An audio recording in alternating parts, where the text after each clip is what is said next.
Education in general is expected to be a very big topic this session, both in the budget season and beyond. Many organizations are putting out their aid proposals for the budget, including the State Association of School Business Officials. They are asking for $2.1 billion above last year's budget, plus several $100 million in one-shot expenses. Here with me now in the studio to explain that is the group's executive director, Michael Borges. Thank you for being here. Thank you for having me. So this is sort of around the same amount that the regents are recommending as well. Is that correct? Yes. Our proposal sort of builds upon what we asked for last year and incorporates a lot of the same suggestions that the Educational Conference Board has proposed and the regents. The Educational Conference Board proposed a $1.9 billion increase. The regents proposed a $2 billion increase. Ours is 2.1. There are a lot of similarities, and we think it's a very reasonable and rational approach to dealing with. If this is added on top, if you got exactly what you wanted, would that be like a 15% increase spending? What would the spending increase be? Last year was 5% spending increase. It would be somewhere around that. Yes, yeah, that's a lot. Well, we don't pick our numbers out of a hat, out of the air. What we take is, we're very factual people. I represent the business folks, and they're very numbers and figures oriented. Bean counters. Well, not necessarily bean counters, but they take that approach. And we figure out what is owed to schools, whether it's the GEA or the foundation aid. We take that number and we divide it by the number of years we think is a rational and reasonable approach. And we come up with a number at the end of it. It's a very factual, methodical way of funding the school needs and what is owed to us. So, I think that other groups are coming along to our approach. In the past, the regents have asked for less money than what the legislature has actually granted, and the regents have moved up in their number. I think last year they asked for $900 million. Now they're up to $2 billion. Right. So, and Educational Conference Board asked for less last year, and they're asking for more this year. So, I think more and more people are getting to be where we are in our requests, and I think we have to be. We have to be. What I told Regent Callan was we have to be aspirational in our requests. We can't just say, well, what's politically feasible? Yeah, why not aim high? Right. You start high and then agree later. And the thing is, again, we're not just picking numbers out of a hat. Yeah. We here's what's owed, here's the number of years it takes to pay that back, and that's what the number is. What do you say then? I mean, the constant sort of refrain from people on the other side of, this question is, well, why are you throwing money at a problem when we're already spending more per pupil than any other state and we're not getting the results that some other states that are spending less than we are getting? Well, again, school districts went through a perfect storm in terms of Common Core, APPR, tax caps, budget cuts. Yep. And 51% of school districts are receiving less state aid than they did in 2008. So we're trying to play catch up. It's sort of like, you were paid $50,000 a year, then your salary got cut to $25,000, and you get $5,000 increases, $5,000 increases. But at the end of 4 years, you're still $5,000 less than what you started at. Yeah. So, we're just trying to play catch up.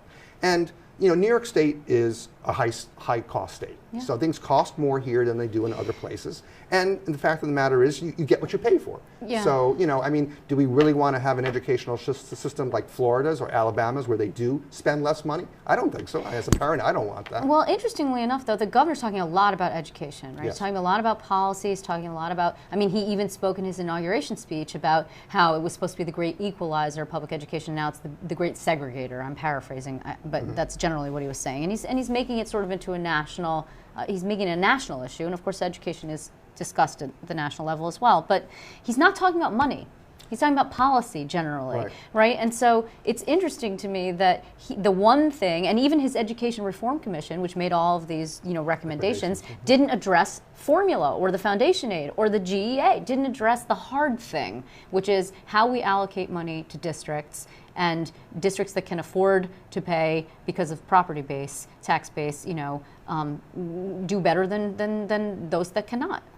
Well, our proposal takes into account that, like the GEA, for instance, there's still $1 billion left of the GEA, and the bulk of that, like $510 million, is owed to average needs school districts. So we're saying, well, give that money, prioritize the restoration of the GEA towards those school districts. The foundation aid benefits mostly high-need school districts, urban, suburban, high-need rural school districts. Target that money to them. So our proposal targets where the money is needed most.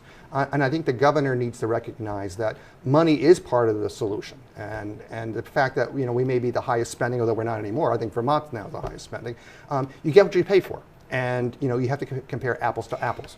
Well, what about, I mean, this that we're discussing here is about aid, and you're talking about money here, but where do you guys stand on what the governor has been saying? And again, we're waiting for details, right, to be fair, so we don't know exactly what he's proposing, but he's really talking tough about the teachers union. He's really talking tough about bad teachers and getting rid of them. And in response, you saw the Regents Chancellor say, yes, well, we would like to change the system so you can get rid of bad teachers better. Last night we hear from the Senate Education Chairman, and I think rightly so, well, what's the definition of bad? Right.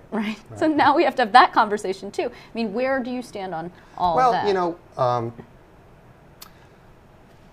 bad teachers. As a parent, I don't want bad teachers teaching my kids, and there has to be a better way of addressing those kinds of issues. And the APPR is more complicated than it really has to be. I think that the solution or the cure was worse than the disease in some ways. I thought perhaps doing renewable tenure would have been a better way to evaluate teachers and keep the system currently in place working. It works well. It would have staggered evaluations. That way principals wouldn't have to be evaluating 100 teachers all in the same year. They would have been staggered throughout the 3-year period. So, I mean, there are solutions out there to address a lot of these issues that the government, I mean, those are legitimate concerns. Why do we have failing schools? Why do we have low graduation rates? Why are most of our teachers performing well in relation to that? I mean, those are legitimate questions, and then we should have legitimate answers to those things. And but the thing is, the governor needs to be part of the solution and not part of the problem. I think his approach has been very adversarial. I think he needs to listen more and include those who know a lot more about education than he does in the decision-making process, and he hasn't done that. So I think that there's a lot of blame to go around, and I think the governor needs to be more congenial and willing to listen. So far, he has not signaled a willingness to do that, but we do not know. I mean, to be fair, we don't know what he's going to say. I mean, I expect more of the same in the state of the state, and if in fact that is the case, then we're going to get more of the tone of the letter that he sent, before the end of the year. We're going to get more of the comments that he made on New Year's Day when he was at the mansion regarding bad teachers and getting rid of them and going up against the union. We're going to get more of, let's break the public monopoly of the public school teachers union. Yeah, and getting onto that, again, we had talked off camera about how the governor should be the cheerleader, the chief cheerleader for the state. He talks about the state of opportunity and attracting businesses to New York State and making New York State more hospitable to economic growth. You can't be saying that out of one side of your mouth and then saying our public schools suck. Don't come here. Yeah, what I mean? Because if I'm an employer, I want to come and set up shop in your state, and I want to make sure that my employees have good schools to go to, and my kids have good schools to go to. And if you're telling me that, that the governor's telling me that the schools in New York State are not doing that well, why would I want to come here? So his message is counterproductive to his own name. Well, but then there's the possibility of charter schools and boosting charter schools and expanding charter schools or lifting the cap on charter schools. And again,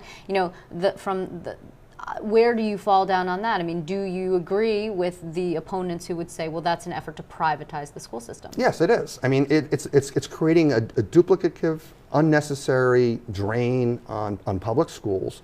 If what charter schools are doing is so great, we should take what they're doing and apply them to public schools. We shouldn't set up a separate parallel school system that just drains resources from the existing school system. If what they're doing is good, whether it's longer school days, longer school hours, whatever it is that's what's working in charter schools, and the jury's still out whether charter schools are better or not, but whatever is working, we should take those lessons and apply them. Even if that includes releasing public schools from some of the rules regarding staffing, for example. Well, there's a lot of mandates on public schools. I mean, 95% of what schools spend their money on is mandated by the state of New York.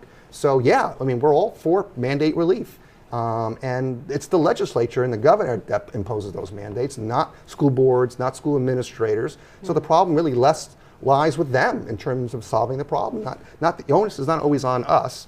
We're doing the best what we can under the current framework. Before I let you go, I do want to ask you one last question. Do you have any input or idea about what you would like to see in terms of the new state education commissioner? Actually, yeah, we did talk about that today in an earlier meeting, and we're looking for somebody who has been in the field, somebody who knows been a teacher, been a superintendent, has a knowledge of what's going on in our schools, preferably somebody from New York who can hit the ground running because there's a lot going on. You know, I think bringing someone from outside the state, there's going to be a steep learning curve. So I think it's, you know, someone who really knows our school system and can hit the ground running and be proactive and be a good listener. You know, I think that's key. Well, the jury is out. The search is on. Yes. Pardon me, Michael Borges, thank you so much for Thank you being for here. having me.